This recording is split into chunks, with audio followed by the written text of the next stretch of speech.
Evening, everyone.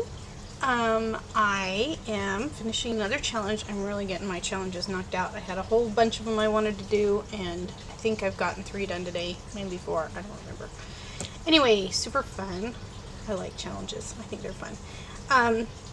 This is for Mabel Ecker, and she just wanted you to send her anything that you could make as long as it had bling on it. So Mabel, this has bling on it, and I had a blast because it was just so wide open. I could just do something that I wanted to work with, and some of the things I wanted to work with, I just yesterday, I think it was, I got my Botanical Tea stamps in the mail. It's time to buy your Botanical Tea stamps, ladies, because they're starting to go on clearance. And so I think I got them for $6 a set off of eBay, and the shipping wasn't bad. I got all 3 of them.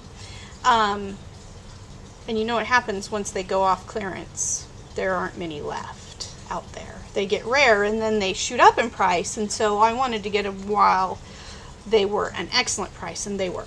So, and Botanical Tea is hands down my favorite paper stack ever. And I'm sorry, Mabel, I couldn't cut the paper to put on this tag. I have not cut my Botanical Tea stack, and I don't know that I ever will, but if I do, I just don't know. Anyway, but I did use the stamps, which is awesome. I also wanted to use my Tim Holtz birdcage. My dear and wonderful and sweet and totally awesome husband took me on Tuesday to our storage unit. We've been living with my sister, and I've been using her craft room, and mine has been in storage, and it looks like we're going to be here a little longer than anticipated. So he took me to the storage unit, and I went shopping in my own stuff, which was wonderful. So I took about a quarter of the stuff that I had stored, and I carefully wrapped it up and brought it over and have carefully arranged it in my sister's craft room. I made room for it, and I'm so excited. So I got to use my Tim Holtz dies. This is the Tim Holtz tag die, and this is the Tim Holtz birdcage die, and I'm so excited because I think it's going to fit right in a standard envelope, or a standard bill envelope. I don't know, what do they call this, the long envelope? Anyway, I think it's going to fit in there just fine for shipping. So what did I do?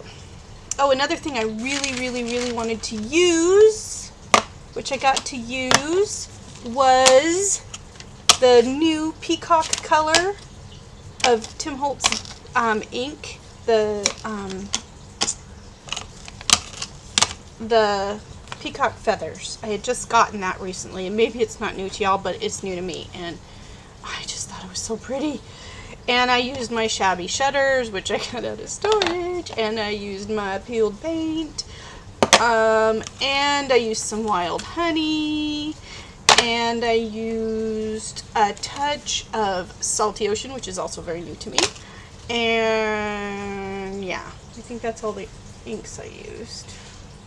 So I took my tag, and it's on a real heavy, it's like lightweight chipboard, that I cut out with the Tim Holtz die. Oh, that's not true. I did use a couple other inks. I used some Stays On, and in black and hunter green. No, not black, brown. Timber brown and hunter green. Okay, I think that's the inks. So I took the tag, I covered it in gesso, and then I inked it up with the shabby shutters, the peacock, and the peeled paint, and I took this little foamy piece, and I just swirled and swirled, and I don't know if you can see. You can kind of see behind it. It's just beautiful. Then I took the butterflies, both butterfly stamps, and I stamped all over the background in the Stays On. Then I took, I think you can see maybe right here.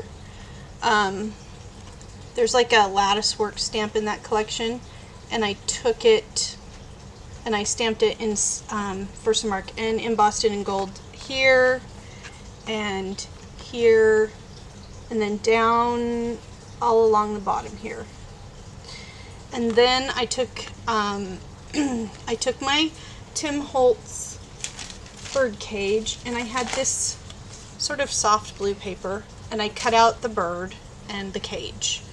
And for the cage, let's see if I can get it close enough so you can see, it's really kind of cool because I used 4 different embossing powders on it. So first I started with gold. I don't know if you can see how cool that is. Get me down there. Yeah.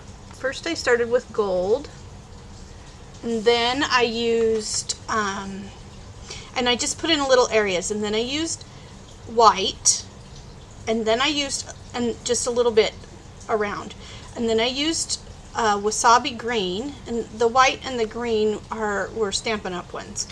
And then I ended by covering the whole thing with the clear, with the glitter in it. So, you want to talk blingy? This is a pretty cake. I don't think you can truly see how pretty it is. It's all the colors of the embossing powder, and then on top of that is the glitter. And it's just beautiful.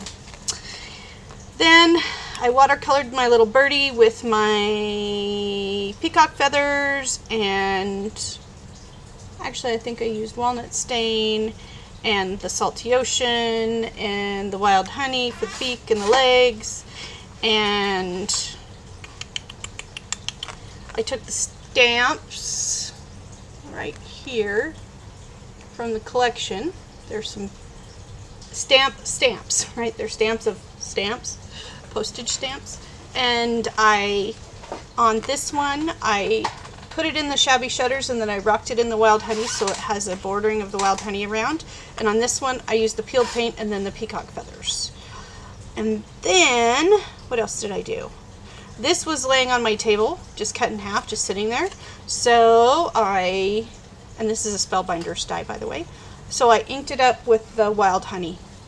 And just, it's heavier in some places and lighter in others. It's got that whole distress thing going on. Super excited. And then I took this same blue paper, and there was this sponge, and there was still ink in it, so I just scrubbed it on that paper and put some water on it, and it created like this. Then I just punched it to make all those little flowers. Oh, there's some washi tape in here. I had never used washi tape on a project, so I figured I'd better try it. I don't have a lot of washi tape. I know, it makes me odd, but that's who I am. I only have a little bit, but I did have this. I have no idea where it came from. I've had it forever. So I used it here and down here. And then I put all the flowers on. I double layered them. I used a Recollections punch. I believe it's Recollections. Yeah, it looks like this. I just punched them twice and glued them down. I didn't want two-dimensional. I didn't want to put roses on there. It was going to get crushed in the mail. And then I had this bling. I had been putting away my bling drawer. I had this little drawer full of these kind of blings. Like, I'd missed it. Anyway, somehow this had fallen out, and it was on my desk. And look, it was the perfect color, so it was full. It's not now. So that is a lot of bling. Right, Mabel? It's a lot of bling. Let's see, what else did I do? Oh, and this I got at Michael's recently. Those little metal pieces. And it was silver, so I took one of my markers and just rubbed gold on top of it. So it sort of matches the gold. And took some fibers and ribbons from my stash, which I'm so happy to have access to, and made that. And I think that's it, Mabel. That is what I've made for your challenge, and I do truly love this tag. I may have to make one for myself. It is so pretty. It's going to be hard to mail it off, but I loved making it. Every second of it. I got to use all the stuff that I have missed and my new stuff, and I got to just play, and it was just so much fun. So thank you, Mabel, for a wonderful challenge, and I'll be PMing you soon. Have a good night.